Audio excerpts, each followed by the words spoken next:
Magandang hapon po sa inyong lahat. Ito po ang latest update natin sa The Hague, no?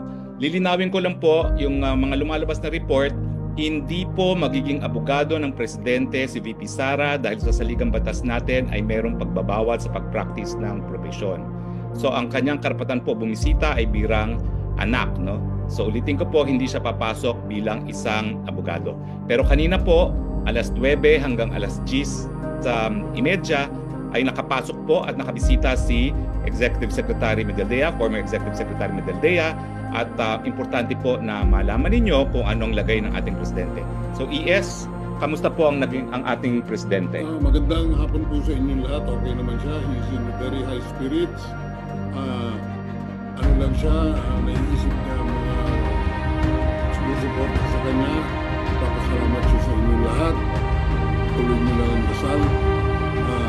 Isa sa medyo namimiss niya yung kanyang usual na kinakain, yung tuyo, yung munggo, at higit sa lahat, yung piniriton sa atin.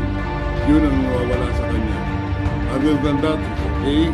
So keep on praying for him. Maraming salamat po. Gano'ng katagal po yung bisita ninyo?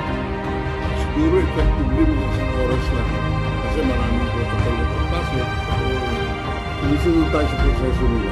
Ano naman pong itsura ni Presidente Ano Duterte? naman ang itsura niya? Medyo nakahabol na ng konting tulog.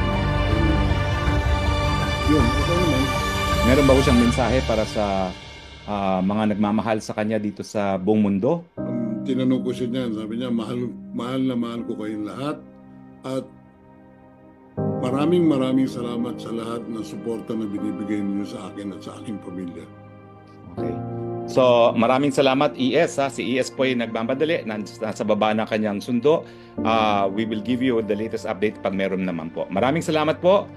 From The Hague, Harry Roque po, your spokes. Bye-bye.